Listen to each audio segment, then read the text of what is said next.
निविष्ट होते हुए अर्थात निवास के हुए नारायण भगवान कहते कौन जिसने धर्म कर्म किए तो ऐसा धर्मज्ञ नारायण भगवान के वैकुंठ धाम में निवास करता है और बड़ा पुण्यवान। उन पुण्य कर्मों के द्वारा उसे यमराज का भी भय नहीं रहता। नारायण भगवान तो यह कहते हैं गरुड़ वह जीव जो इन धर्म कर्मों को करता है नित्य प्रति, ऐसा जीव को नरक में नहीं जाना पड़ता, हम लोग उसको दिखता भी नहीं, ऐसा जीव तो मेरे वैकुंठ धाम में प्रवेश कर जाता है। वैकुंठ भूमि उत्सुकता सहित अर्थात भूमि इत्यादि में जिसने भी ये भूमि यानी इस पृथ्वी लोक में जिसने परमात्मा के निमित्त ये धर्म कर्म किया, इसके द्वारा उसे दरिद्रता प्राप्त नहीं होती। दरिद्रता मतलब जब पुनः मनुष्य चोला मिलता है तो भगवान कहते हैं उसे अच्छे सुख संपन्न घर में उसे जन्म होता है, जहाँ जन्म होते ही क्या मिलता है सब प्रकार के मुक्त पदार्थ। कोई बच्चा जन्म ले रहा है गरीब क्या जाओ से नहीं मिल रहा, और एक बच्चा ऐसे जन्म रहा है जो बड़े घर में जाओ से जन्म होते सब कुछ मिलता है। मनुष्य भी छोड़ो, यहाँ तो पशु की जोनी में भी कई प्रकार के कोई एक डोगी बाहर का भी, डोगी घर वाला भी, एक दो है तो कुछ भी नाम रख दो उसका, लेकिन है तो डोगी है ना, उसको सब कुछ मिल रहा है। 10 तो नौकर ही ऐसे घर देखेंगे जहाँ के नौकर रखेंगे जो उसकी सेवा कर रहे हैं, बस कहना आदमी के लिए कोई सेवा नहीं उसके लिए। तो इस जोनी में कोई परम सुखी तो क्या कोई ना कोई ऐसा कर्म तो क्या जो उस जोनी में आने पर भी उसे सब प्रकार के भोग मिल रहे हैं, सेवा मिल रही है। गाड़ियों में घूम रहे हैं, मनुष्य पैदल चलते हैं, साइकिलों में चलते हैं, पैदल चलते हैं, वो गाड़ी में भी जा रहे हैं। तो ऐसा कोई पुण्य कर्म तो उन्होंने किया हुआ है जो भैया जोनी में जाने पर भी है ना, तो कहाँ वो भी तो कुत्ता ही है, तो कुत्ता ही जाति कुछ भी नाम कुछ भी रख दो, इस प्रकार से है तो उसकी जाति वही बात है। भाग्य है कुछ कर्म ऐसे के जो जोनी में जाने पे भी सुख पा रहा है, और क्या इससे ज्यादा कर्म पे क्या लेंगे। हमारा कहाँ का लिया, कहाँ से लिया, कहाँ का था, किससे हमारे पास आया, कहाँ से हमने पाला, कहाँ से नौकर सारे यानी वो साबुन से हम लोग नहाते जिस साबुन को नहाया जाता था, ऐसे साबुन ऐसे लोग देते हैं। कहने का तात्पर्य इतना नारायण वही हम बताते हैं भगवान कि जो कितना कर्म इसी को बोलते हैं कि क्या शुभ किया और क्या अशुभ दिखा। तो उसने शुभ कर्म ऐसे किया कि उस जोनी में आने पर भी, दो जोनी में भी आने पर, क्योंकि जोनी में जाने पर भी कुछ बोल नहीं था, फिर भी अनेक प्रकार का सब भोग मिल रहा था, खाना पीना सब। और कहते हैं हम लोग मनुष्य को भी वो मिल नहीं पाता। वही बताया जिसने कुछ दिया होगा तो उसे मिलेगा भी, और जिसने कुछ दिया ही नहीं होगा तो उसे कभी भी नहीं मिलेगा। मनुष्य जोनी में जाएगा तब भी गरीब रहता है, नहीं मिलता। कितने ऐसे देखे मिलता।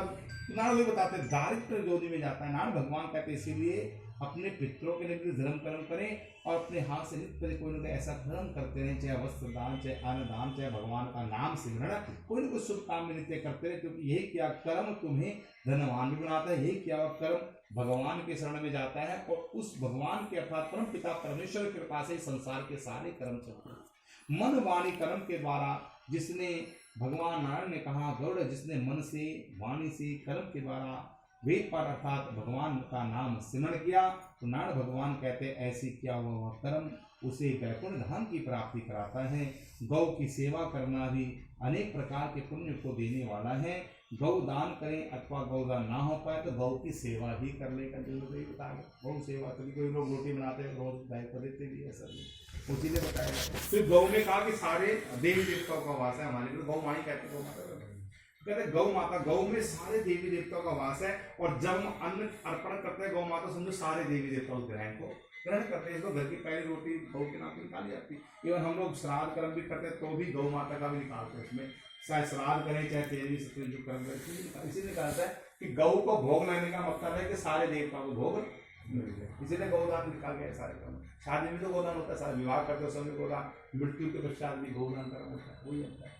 तो गौ का दान करने से कहते हैं पितृ देवताओं को भगवान विष्णु लोक की प्राप्ति होती है। क्योंकि विष्णु जी को या ठाकुर जी को भागवत में सुना है कि बड़े प्रिय थे कौन, गौ माँ, गौ अत्यंत प्रिय थे। तो कहने का जो गौ दान करते हैं तो इस गौ दान करने से या गौ की सेवा करने से उन्हें पूर्वजों को गति मिल जाती है, वैकुंठ धाम की प्राप्ति हो जाती है, उन्हें पतिजन्य दोष नहीं लगता। नारायण भगवान कहते हैं इसीलिए या गौदान अवश्य करें। गौदान की विधि बताते हैं बड़ी सुंदर गौ का, जिसमें कोई चोट त्याग ना लगे ऐसी गौ को संकल्प कराएं, और संकल्प करके कहते हैं उसको वश कराएं। वश कराने का क्या करें, कहते हैं उनको कुछ भोज में अर्पण दे, गुड़ दे दिया कोई ऐसी चीज, और कहते हैं कि संकल्प कराया जाता है कि मैं अपने पितरों की गति के निमित्त वो गौ को अर्पण करूँगा, उसको दान करूँगा।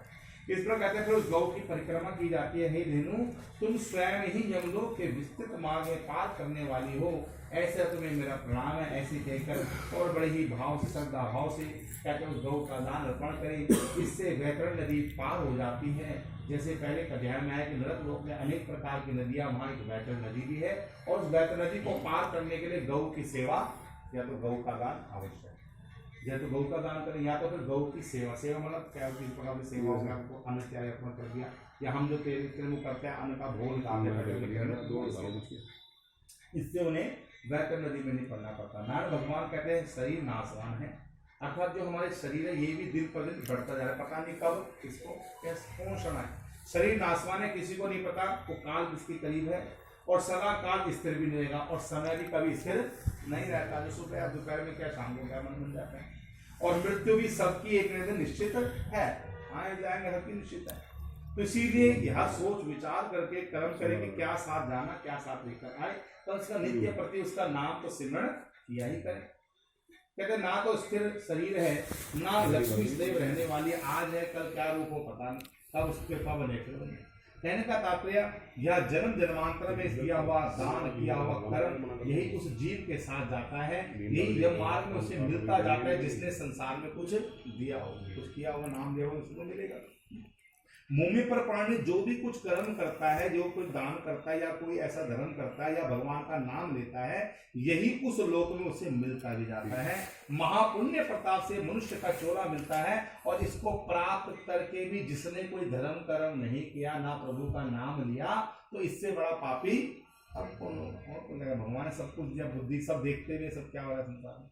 जो मनुष्य जन्म को प्राप्त करके भी जिसने कोई धर्म नहीं किया, नारायण भगवान कहते हैं वो प्रति जन्म में दुख पाता है। दुख क्यों पाएगा? क्योंकि जब कुछ किया होगा तभी तो कुछ मिलेगा, और जब मिलेगा तब सुख पाएगा, तो कुछ दिया नहीं तो मिलेगा कैसे, वही बताया प्रति जन्म में दुख पाता है। धन पुत्र करत शरीर बांधव आदि अनित्य। अनित्य क्यों बोले? कहते जो हमारे पास आज है ना वो शरीर हमेशा एक जैसा रहेगा, ना वो पुत्र इत्यादि वंश परिवार का भी नहीं पता कब किसकी बुद्धि कहाँ परिवर्तन हो जाती है। कहते आज हम इसका पालन अच्छे उसमें कर रहे हैं, अच्छे कल को पुत्र हमारे साथ देगा, कुछ नहीं पता। इसलिए बोला ना धन का पता ना कान का पता। यहाँ तक भी बोल दिया करत यानी शरीर जो बांधव मतलब जो हमारे रिश्तेदारी थी, कब सुख में है कब दुख में, किसको नहीं पता कब दुख में छोड़ दे कब है नहीं है, संसार विश्वास नहीं होता। वही बोला ये अनित्य। अनित्य मतलब सदैव रहे ना रहे किसी को नहीं पता। लेकिन एक कर्म एक ऐसा है जो है कि धर्म जो कि दुख में भी साथ है उस प्रभु का हमारा, और जो कि मृत्यु के पश्चात में हमारे साथ जाता है। तो कहने का तात्पर्य धर्म कर्म ऐसा है जो मृत्यु के साथ भी और मृत्यु से पहले भी भगवान। तो कहते इसीलिए आत्मा ही आत्मा की बंधु ऐसा जानने पर पहले तो कहते हैं जीते जी अपने शरीर से जो कुछ होता है, जैसे प्रभु का नाम ले पाए, जो तीर्थ यात्रा कर पाए, ना हो पाए तो भगवान का नाम ही ले। कहते वही धर्म संचय, कोई परोपकार कर्म कर ले, गौ करे तो अन्न अर्पण कर दे, कोई गरीब है उसको कुछ अन्न इत्यादि भोग अर्पण करा दे। नारायण भगवान कहते मृत्यु के पश्चात प्रभु की इच्छा है और पुत्र की इच्छा है, करे और ना भी करे कौन दिक्कत, बोले करे ना करे कौन दिक्कत, लेकिन अपने हाथ से भी किया होगा तो अवश्य ही परमात्मा का धाम उन्हें प्राप्त होगा, इसमें कोई शंका की बात नहीं है। केवल धर्म के भाव से संसार में जीव आता है और अपने कर्म वश अर्थात जितनी श्वास भगवान ने दी उतनी श्वास ले पाता है, अंत में चला जाता है। मृत्यु के बाद धन संबंध घर नौकर चाकर वहां सब संसार में ही रह जाते हैं। केवल किया हुआ उसका शुभ और अशुभ कर्म ही उस जीव के साथ चलता है। यह शरीर भी अग्नि में भस्म होता है। गरुड़ जिस शरीर को हम नाम देते हैं कि मेरा ये मैं ये, वो मैं भी अंत में अग्नि में शमन हो जाता है। संसार में दुख समुद्र कोई बांधो नहीं, इसीलिए मनुष्य संबंध से अर्थात भगवान नारायण कृपा से संसार में आता है, और नारायण भगवान का जैसी श्वास से पूर्ण होती है तो संसार से चला जाता है, तब मृत्यु उसको हम बोलते हैं। नारायण भगवान कहे जिस प्रकार किसी पोसरे पे अर्थात किसी कुएं के स्थान में कहीं जल पीने सब लोग इकट्ठे हो जाते हैं और सबने जल पिया और अपने अपने घर की ओर चल पड़ते हैं, इसी प्रकार हम भी संसार में किसी घर में जन्म लेते हैं, वहां हमारे जोड़ बनते हैं, माता पिता चाऊ काका मामा इत्यादि, लेकिन जैसे वो श्वास छूटते फिर कुछ सब नहीं रहता, सब कोई छूट जाता है। यदि इसी प्रकार केवल मनुष्य किया हुआ कर्म उसके साथ रहता है। कर्म योग के द्वारा नारायण भगवान कहते हैं मेरी कृपा से जीव इस संसार में आता है, और जैसे उसकी सांसें जितनी मैंने दी जैसे पूर्ण होती हैं तो उसको बचाने वाला अब कोई सामर्थ्य के कितने बड़े से बड़ा। कहते इसीलिए धर्म करने से धन की, यदि हम कुछ धर्म करेंगे, हम कोई ऐसा दान करेंगे किसी प्रकार का भी, तो हमें फिर मिलेगा भी, तो दिया होगा जब तो हमें मिलेगा। वो बोला धर्म करने से धन की प्राप्ति होती है, धर्म करने से कामनाओं की भी सिद्धि होती है, और धर्म करने से हमारे पितरों को मोक्ष मिलता है। धर्म आओ ऐसे तो भजन कीर्तन हवा नहीं सब क्या धर्म कर्म तो करते इसलिए कि हमारे पूर्वजों को मोक्ष मिले। तो मोक्ष का साधन केवल यही है। कोई बताए कि धर्म करने से कामना भी सिद्ध होती है, धर्म करने से पितरों को मोक्ष मिलता है, और धर्म करेंगे तो धन भी मिलेगा, क्योंकि भगवान को दोगे एक तो भगवान देगा, भगवान का रखता है। क्योंकि धन की तीन गति, या तो बीमारियों में जाता है, या तो कहा जाता है कोर्ट केस में, या तो जाएगा परिवार में, तीन जगह, तो भोग में जाएगा, घर परिवार जिसको बोलते हैं अच्छा लोग, और या तो जाता है फिर कहीं डॉक्टरों के पास, या तो कोर्ट केस, एक ही जाता है। तो तीन ही गति है। तो सबसे बढ़िया गति बताई धर्म में, धर्म मतलब परिवार में भी लगे और धर्म काम में भी लगे, उससे बढ़िया क्या गति।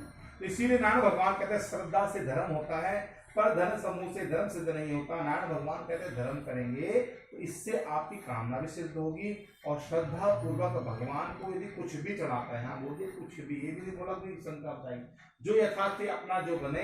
नारायण भगवान कहते जो प्रेम से श्रद्धा से मुझे एक फूल भी चढ़ाता है तो मैं उसे ग्रहण कर लेता, और यदि मन में अभिमान अहंकार हो कि मैं ये दे रहा हूं तो भगवान उसे ग्रहण नहीं करता।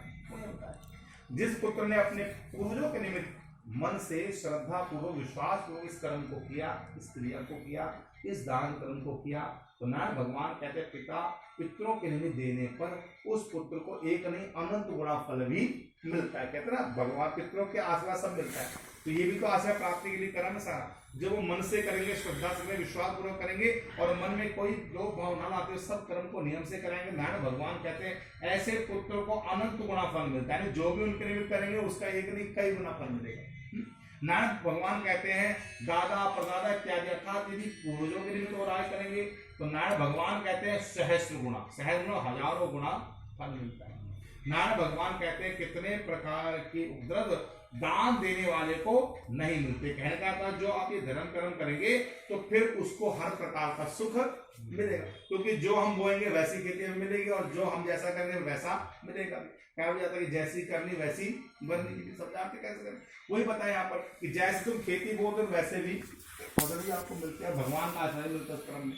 और इसी यहाँ पर बताया कि जिसको किसी प्रकार का उपद्रव नहीं होता, नरक दुख भी नहीं होता। नरक दुख मतलब उसको नरक में भी नहीं जाना पड़ता, क्यों? क्योंकि शुभ कर्म के द्वारा, शुभ कर्म से नरक से बच जाता है। अंत समय यमदूतों का भय भी नहीं रहता, अर्थात ऐसा भी नहीं कि यमदूत आकर उसको डराते हैं। डराते कैसे? कई समय बीत जाता है, बेड पर पड़े पड़े तड़पते रहते हैं, उसको बोलते हैं यमदूत। डर भी रहा है, मृत्यु भी आए, फिर भी तड़प रहा है। और एक क्या होती है, तुरंत जो है गए प्राण कब चले गए पता ही नहीं चला। इसको बोलते हैं गति, तो इसको बोलते हैं अच्छी गति यही है कि कहते हैं ना प्रभु ऐसा समय आए कि अर्थात ऐसे तड़पते हुए ना निकले, कि जब ऐसा देखा है कि बिल्कुल स्थिति सब लोग छोड़ देते हैं, कोई आया वगैरह रहते हैं वही देखती रहती है, ऐसी स्थिति देखी, और प्राण चलते रहते हैं। हमको देखने में इतना दुख होता है, जो भोग रहा है उसको कितना दुख होता है, ऐसे तो कहते हैं ऐसी गति से उत्तम है जिसके प्राण कब निकले पता नहीं चलता है। तुरंत गाना तो है उसने, लेकिन दुख तो है, दुख तो कर हर जीव का होता है, बुजुर्ग तो भी दुख होता है, कुछ जवान तो दुख तो रहेगा। लेकिन अगर तड़पते हुए जाए कई समय तक बेटे, हम लोग कहेंगे ऐसे उपाय करेंगे जल्दी जाए पंडित जी, आप तो फिर मुक्ति पाए, कहते भी है हमें अगर मुक्ति पाए जैसे हो गया, ऐसे भी देखें। तो कहने का सबसे उत्तम गति नारायण भगवान के उस यम का दूध का भय रहता था, वो तड़पता भी नहीं है, जो भगवान का नाम सिमरण करता है और भगवान के धर्म कर्मों को करता है, जो अंत समय में ना तो दान करता, ना अपने पूर्वजों के निमित्त करता, और ना ही खुद भी कुछ कर्म करता, तो ऐसा प्राणी मृत्यु के पश्चात बोले क्या होता है, नारायण भगवान कहता है बहुत ही दुख पाता है। क्यों पाता है? ना खुद किया, ना कराया, और ना किसी कर लेता, तो कहते बहुत दुख पाता है। अंत समय में पुत्र पौत्र के द्वारा दिए हुए या दान किया हुआ या कर्म, इससे उन पितरों को परम गति प्राप्त हो जाती है। परम गति मतलब भगवान विष्णु के वैकुंठ धाम की प्राप्ति। नारायण भगवान कहते हैं इसमें कोई संदेह नहीं, जो भी पुत्र पौत्र वंशजन अपने पितरों की गति के इस कर्म को नियम से श्रद्धा पूर्वक करते हैं, तो नारायण भगवान कहते हैं कि गरुड़ वह जीव मेरे वैकुंठ धाम में अर्थात मोक्ष का अधिकार प्राप्त कर लेता है। बोलो विष्णु भगवान की।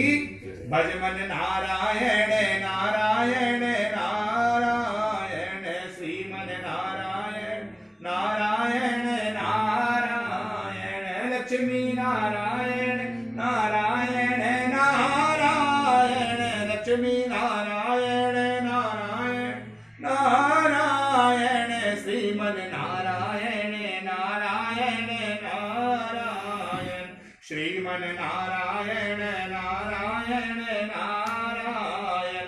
ओम नमो भगवते वासुदेवाय सुमहुनाथ अवधेश द्वारे और मुक्त होए सब पितर हमारे। जो हु शांति शांति पृथ्वी शांति रापः शांति भूषदया शांति वनस्पतया शांति विश्वे देवा शांति ब्रह्म शांति सर्वगुण शांति शांतिरेव शांति सामः शांतिरेव शांतिर्भवतु। ओम भूर्भुवः स्वः तत्सवितुर्वरेण्यं भर्गो देवस्य धीमहि धियो यो नः प्रचोदयात्। पितृभोगाय स्वरूपाय तत्त्वामः नाभ्या आसी दंतरक्षण सुरहुनाथ अवधेश द्वारे मुक्त होए सब पितृ हमारे। ओम भूर्भुवस्वः तत्सवितुर्वरेण्यं भर्गो देवस्य धीमहि धियो यो नः प्रचोदयात्। सकल कामना सिद्धि करता है सबको दे प्रसाद। तुलसी युक्त जलम घृत्वा भगवान विष्णु देवाय प्रसाद स्वरूपाय।